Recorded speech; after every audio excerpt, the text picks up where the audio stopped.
Hi folks, Wooden Boat Dan here. Just wanted to give you a heads up. The podcast you're about to listen to was recorded several years ago, so some of the phone numbers, email addresses, website links, and time-sensitive information are no longer valid. Please keep that in mind as you listen. If you'd like to contact me, my email address is woodenboatdan@gmail.com. Thank you and enjoy the podcast. Good morning, good afternoon, good evening. Welcome to Hooked on Wooden Boats, weekly podcast episode number 141.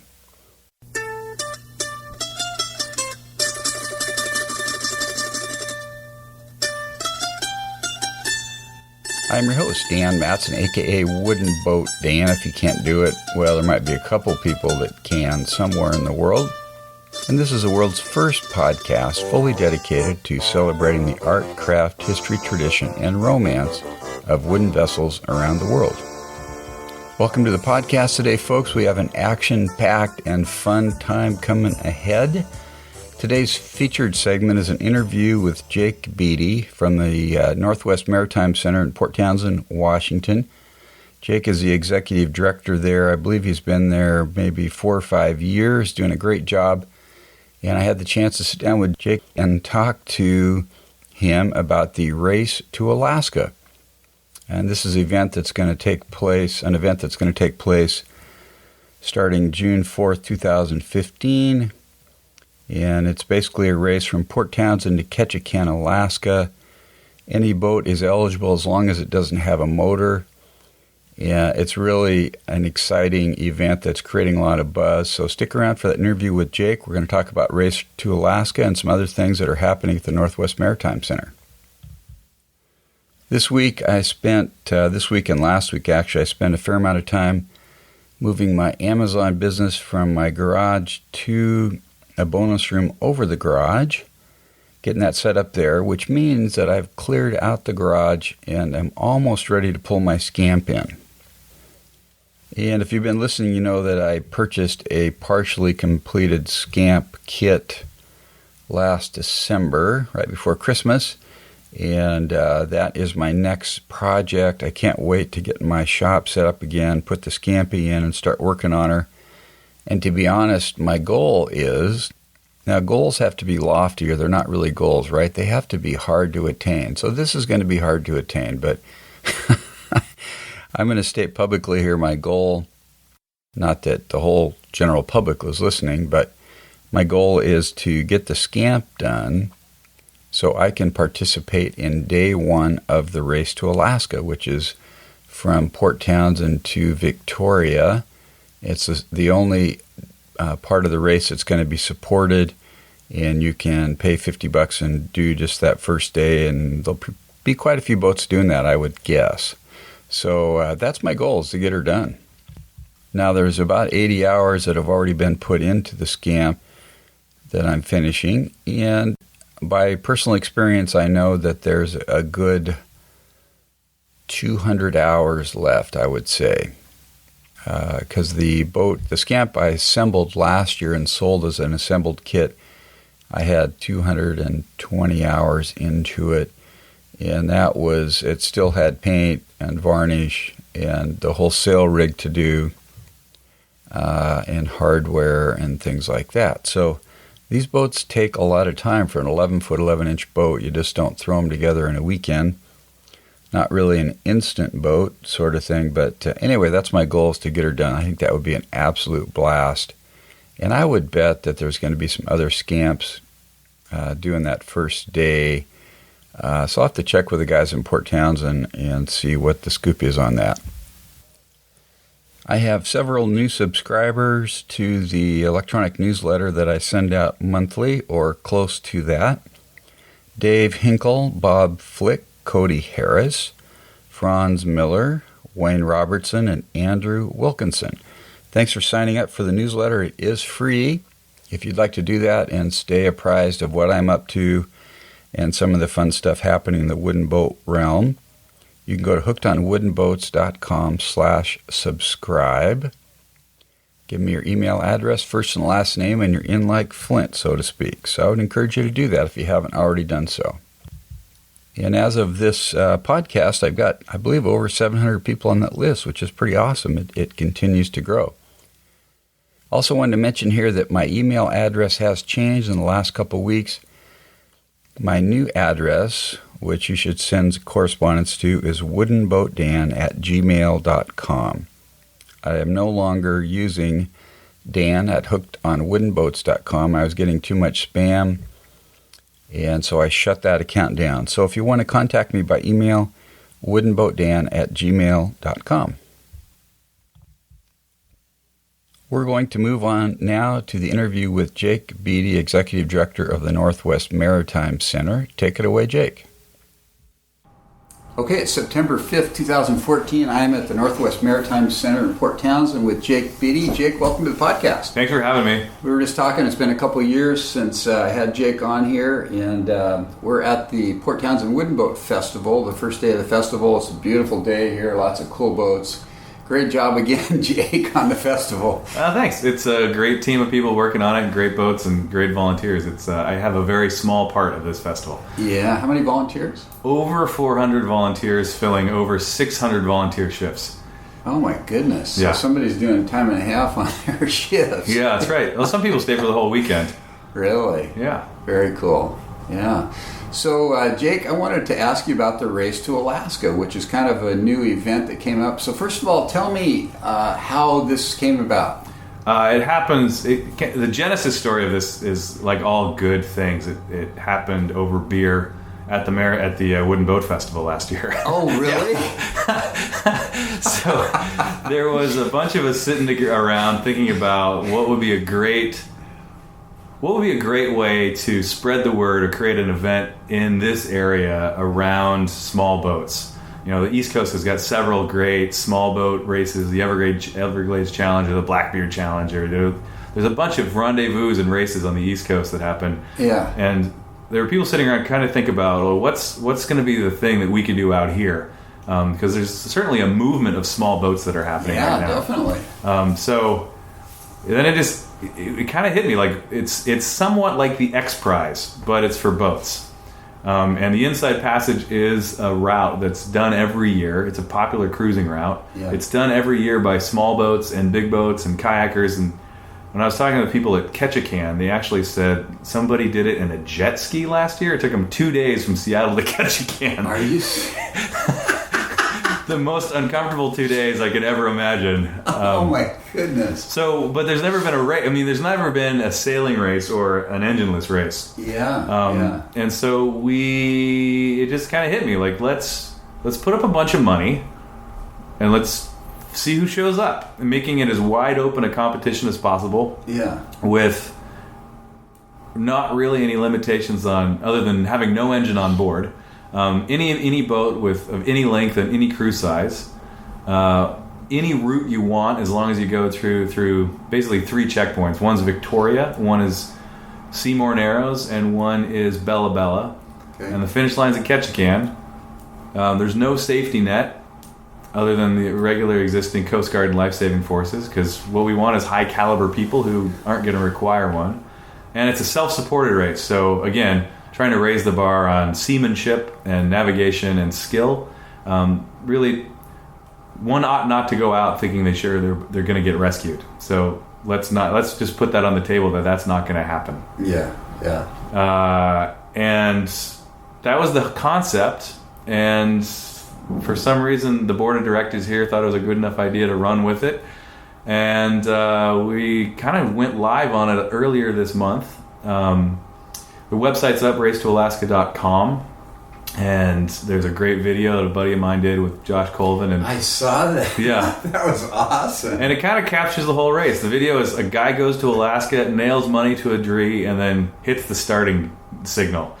Then a bunch of people start rowing, sailing, and paddling all the way to try to get that money on the tree. Yeah. So first place is $10,000. Second place is a set of steak knives. I love that. And we'll have awards for best in class along the for anyone who does this race, whether you do it in an engineless sailboat, primarily sail it, or you paddle it. One guy talked to me about wanting to do it on a paddleboard, which I think is absolutely the burliest thing I've ever heard of. It has a low chance of winning, but If he makes it, that's worthy of accolades. A stand-up paddleboard, yeah.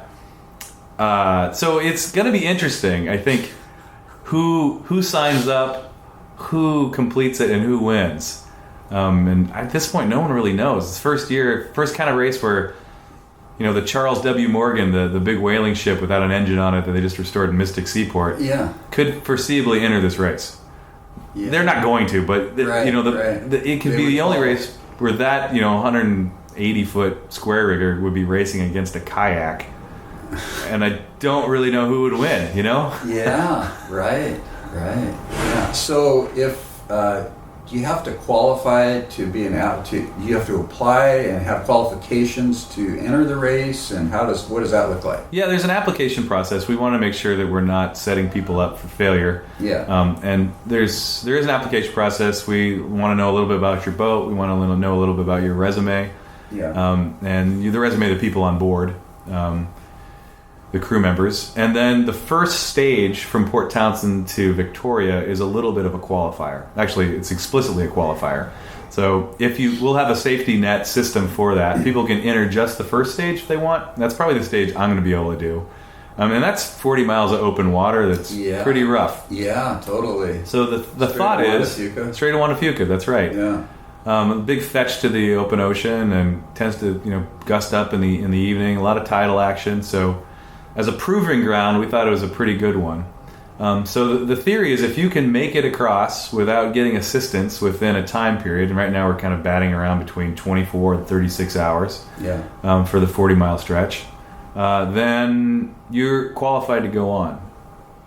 So will the race starts June 4th of stage 1? Stage 1 starts June 4th. From Point Hudson? From Point Hudson, unless there's we're not going to throw people into a gale. So that was my next question. Yeah. So you'll watch the weather, and if it's really bad, we'll postpone it a day. Yeah, I see. Okay, very good. So, what are the rules of the race? No engine. Can be any kind of boat. Any kind of boat. Paddle, roller, sail. What are some other requirements? Anything else? No switching crew. No switching crew. So it's not like you can have a hotshot crew of 8 people rowing and then switch them out in Comox and then switch them out at Point Hardy. Yeah. So the same people got to be part of the race the whole time. Okay. And no prearranged support. So no support boats, no supply drops, no people, sort of a logistics team following you along from land or from sea or from home and mailing things to you that break. Basically, it's trying to be as self-sufficient as possible. Yeah. People can buy food along the way. People can, whatever is available to anyone in the race is available to everyone in the race. So that's sort of the rule. You can definitely go shopping in Port Hardy or any of the villages along the way, but no food caches or... Yeah, okay. So how long would you anticipate it will take the winner to get from here to Ketchikan? That is such a great question. It's probably the most speculated... Well, there's 2 pieces of speculation. How long will it take and what type of boat's going to win? Yeah. And there's several different internet forums that are on fire about this right now. The Wooden Boat Forum, the Sailing Anarchy, even the Water Tribes, the Everglade Challenge sponsors forum. And I think the range of estimates are 3 weeks at the outside to somebody theorized they could do it in 6 days. My hunch is it's somewhere in the middle, but... We'll see. How many miles is that? 750, so 710 from Victoria-ish, kind of depending on the route and depending on how straight you drive. Yeah. So in theory, what type of boat do you believe would be most likely to win? Yeah, that's a great question. I'm not sure it even hazard a guess. Schooner Martha, or would it be Colin Angus and his rowboat, or there's a little bit of something in between? Or... Yeah, there's a little bit of tortoise in the hare at work here. So there, in terms of whether boats favor paddling or human power over sail, we've tried to pick a time of year. So June is before the fogs really get bad, and it's when the weather is kind of still in transition.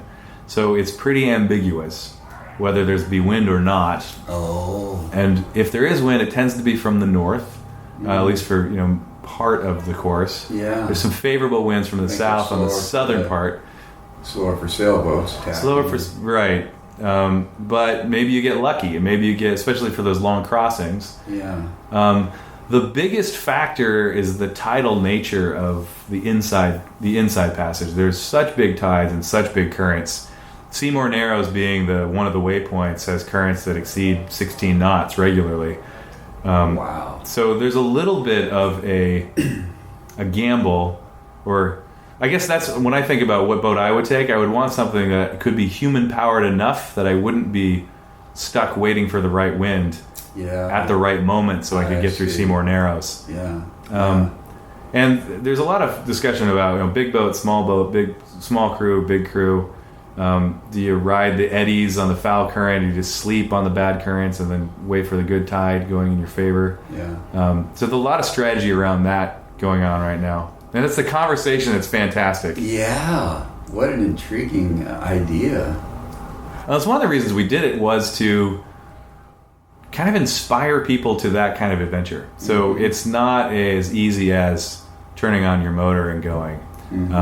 But it's sort of a thinking boater's race. There's an extreme athlete side of it, certainly, but there's a lot of strategy around seamanship, type of boat, what route you'd pick, what are your timings, what are your food stops, it's how do you do this well?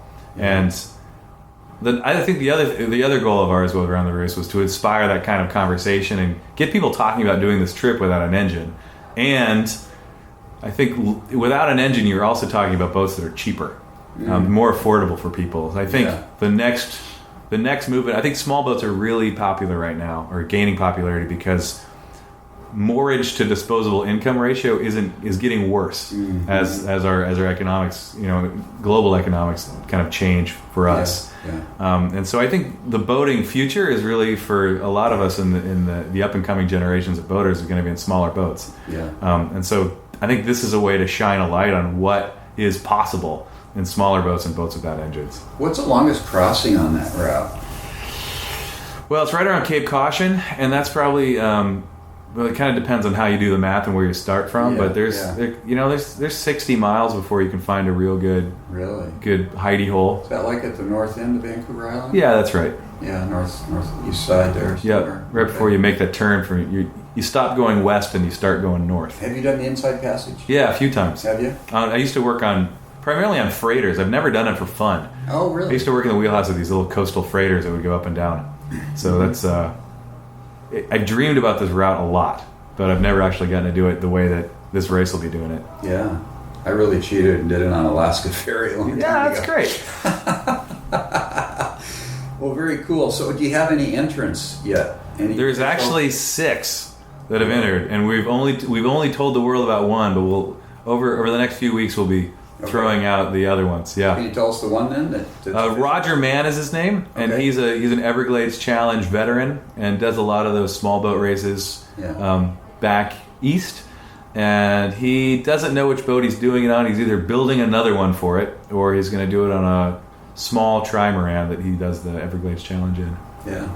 So if you were going to do the race, what boat would you use? I'd probably use the boat I already have, which is what? It's a 19-foot Tulangay boat, which is a lapstrake on steamboat frame, about 19 feet long, 2-station rowboat with a sprit rig. Oh, really? Yeah. It's an open boat. It was built designs in Chappell's American Smallcraft for. It's a sealing skiff originally, but with a daggerboard and a sailing rig, it actually does pretty well the weather, and you can sleep 2 people aboard if you need to. Yeah, it's a great little boat. Cool. All right. And so, what's a spot tracker? I see that's one of the requirements. It's it's a satellite-based tracking system, so for safety as well as for sort of just to watch the race from your desk. It sends a signal that'll be uploaded to a website so we can keep track of the boats, and they'll be able to send updates as well. Okay. Yeah. And what do those cost, Jake? What is that? Don't know that. We're looking into trying to find a way where people can actually just rent them for the race. Yeah. So to take that cost out of it, or to get sponsored by Spot Tracker. We'll see how that shakes out. Okay. And how much does it cost to enter the race? Full race is $650. $650. And then there's Actually, we just kicked off a Kickstarter campaign. Oh, seriously? Yeah, yesterday. So it's live right now. You can link to it through the racetoalaska.com website. It's right at the top. Yeah. There's 50% off. Basically, you can get in for $325. 3 lucky people if they sign up in the next month, basically. Oh, really? Interesting. Yeah. So that'll be half funded by the crowdsourcing that the site draws. That's right. Interesting. And in the next, there'll be a couple other sort of lower cost options that'll be out there. We're going to probably do a contest to see who wants it the most and let someone in for free. But we'll roll that out in the future. So is Colin Angus in the list, you think? He's been making noises like that. He's part of the team that helps sort of vet the idea. Oh, is he? Yep. Okay. Definitely one of the creative minds that work on making sure this is going to be an exciting and safe thing to do. Yeah. So if it goes well, will you continue that, make it an annual thing, you think? Yeah, I'd like to. And having it go well means we haven't lost our shirts financially, and right. We haven't lost any participants. Yeah. So you're going to send up a sweet boat after there's a winner. Yeah, that's how it works. So we've said we'll send a sweet boat from Port Townsend, and it'll do about 75 miles a day, and it will leave Port Townsend either when the first person finishes or June 24th, whatever one happens last. So we're giving people a minimum of a month to do this race. But I see. If the first person doesn't actually finish until mid-July, then we'll have until August to do it. Yeah. Just if the weather's really bad or something like that. Yeah. But some people were really nervous about a trimaran finishing it in 3 days. And if they paid $650, then they only have 13 days to do the race course. Yeah. That would make it impossible for people to complete the challenge. Right. So we wanted to put a minimum of a month on it. June 24th, you say? It'd be 10 days after June 24th. So basically the 4th of July. I see. Yeah. And my hunch is someone will finish before June 24th, so the race will probably end on the 4th of July. But everybody's on their own to get their boats back here, right? Yeah, that's right. So, but the sweet boat, what will the sweet boat do then? Just kind of check on everybody? Or? Well, it'll basically, the sweet boat, and we don't know what that boat is yet, but it probably won't be able to give everyone a lift with their boat. Yeah. So if you can leave your boat somewhere, they can probably rescue you if you're stuck. Oh, okay. It can give you the option of continuing outside of the race management, or it can probably give you some extra water for resupply at that point. Just kind of check on everybody. It's either bringing you on board if you need brought on board, or it's tagging you out and wishing you the best of luck for the remainder of the journey. Will you go on the sweet boat yourself? I might. It'd be kind of fun. It might be kind of fun. I might already be. I'm either going to be doing that or probably be in Ketchikan. For the finish. And it's a hard race. I'd really love to have a big finish party, but it's because we're going to have people finishing over the course of 2 weeks. Yeah, that's pretty tough. It's hard to organize anything. 3 people there and everybody else is at sea. We'll have a rolling party. It'll be 2 weeks of parties with a couple people at each party. Yeah. Very cool. And so again, if somebody's interested in signing up, go to racetoalaska.com. That's right, racetoalaska.com. And get information there. Cool, Jake. Hope that goes well. Thanks. Me too. Yeah, and I hope maybe, if it does really well, it'll make a little bit of money for the Maritime Center. Raise some money, huh? These things, no one gets rich off these things. Yeah. So yeah. I think my goal is to not lose too much money on it. Okay. Yeah. Kind of like a small business. You just try to stay in business and not lose too much money. That's right, yeah. Well, on another note, what's happening at the North Maritime Center these days? Anything new going on? The Maritime Center is extremely busy, we'll say. So the Wooden Boat Festival is happening this weekend, and it's looking like it's going to be one of the best wooden boat festivals in recent memory. And I know you say that every year. That's what you're supposed to do. Yeah. But I kind of believe it. The weather's going to be great. We have great boats, and the presenters this year are really phenomenal. Yeah. In the Maritime Library that we have is now home to the complete set of nautical charts for the entire world. So people are interested. It's a little known thing. We have a maritime library that's part of the public library system, but it's all the boats are owned by us. All the books are owned by us. And we recently got a donation of the entire set of nautical charts, so people can come in and check them out and do some trip planning or just do some trip dreaming. Are those all NOAA charts? They're all Bellingham charts. So when Bellingham charts used to make reproduction charts for cruisers, so they're monochrome, they're just black and white. Yeah. And they're 2/3 size, so they fit in chart drawers really nicely. They just moved their collection to mostly an online collection, and these were all the display models, basically. Oh, wow. Yeah, it was a really great donation from those folks. Yeah. They still sell charts, so you can come in and look at our charts, and I can give them a plug because they give us a donation. Yeah, cool. So that's a nice thing that's happening. Next year, the Northwest School of Wood and Boat Building will be housing one of their programs here, the Contemporary Boat Building Program. They had so many applicants that they were going to have to turn away about 15 people. So we made a collaborative effort to put them in our shop down at the Maritime Center from January through June.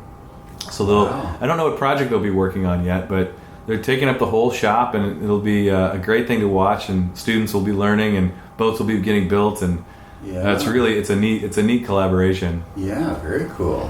That's a big thing. The Race to Alaska is a big thing. We're still working with the Crawford Nautical School out of Seattle, where they're giving professional mariner training and simulator training on our maritime simulators in the pilot house. Uh-huh. And there's so much going on. We recently, and just this week, we finally published, it's the program guide for everything that's happening here between 2014 festival and 2015 festival. And it's a lot of stuff. So I'll give you a copy before you leave, but people can go to our website pretty soon and thumb through it. But Maritime Center is both a provider of programs and a host for other people's programs. So we're both a facility and an education, people who provide education on our own. And so we want to get everything that happened here, under this roof, in one publication. Cool. Just so people can see what's going on. So that'll be on the Northwest Maritime Center, nwmaritime.org website, and pretty soon. Mm-hmm.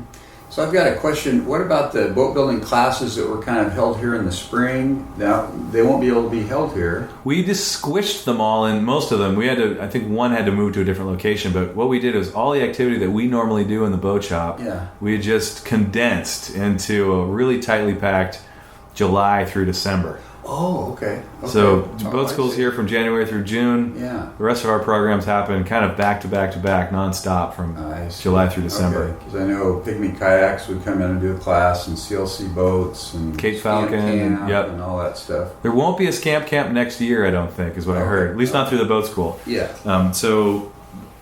And actually, I've heard they're looking around. I think the folks at Small Craft Advisor and Howard Rice are thinking about putting it on sort of on their own. Yeah. Maybe next spring, but maybe somewhere else in town since we're all booked up. Yeah. And then the row cruiser is going to do a class out at Fort Worden, right? I believe that's true. Yep. Yeah. That was the one we couldn't find another location for. Right. And I think the timing on that is really important because their thoughts are that would be a great boat for people to enter the Race to Alaska with. Oh. So they want to make sure they do it in the spring. Yeah, I see. Very cool. All right. Well, anything else, Jake? That pretty much does it. Yeah. Well, great. That's pretty exciting stuff. And it seems like there's new stuff happening all the time, which is really cool. And the small boat movement and the Race to Alaska. The rowboat revolution. Yeah, it's amazing. Yeah. So anyway, best of luck to you, Jake. Thanks for your time today. Thanks so much. All right. Take care. Jake, thanks for taking the time. I know you got a busy schedule. It was great to sit down with you during the festival and talk about the Race to Alaska and get some of the gory details. And for those listening, you can get more information at racetoalaska.com. And if you go to that page, then at the bottom there is a little Facebook link. You can go to their Facebook page. There's also some forum discussion about the race on smallcraftadvisor.com.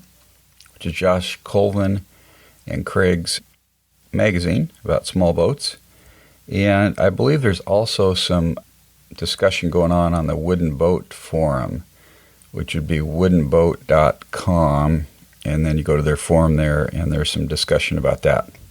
This race has definitely got people talking, which is pretty exciting.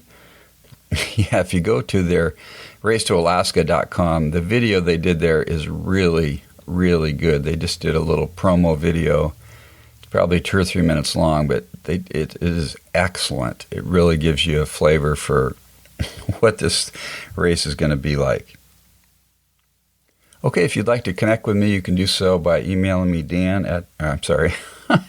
I got to get the new address right. woodenboatdan@gmail.com. You can subscribe to my newsletter, as I mentioned previously, by going to hookedonwoodenboats.com/subscribe.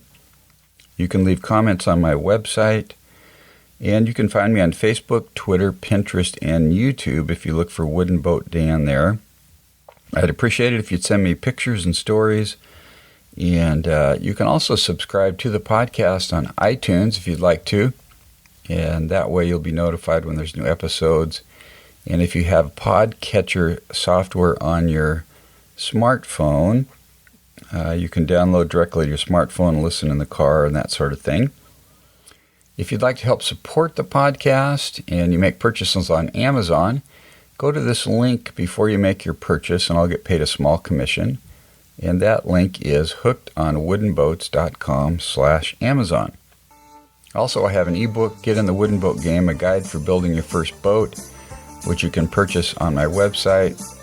You can buy the PDF version, or there is a Kindle version also. And I've got some links on my website also to a couple books or to one book that Russell Brown has written on using epoxy, which is a great book.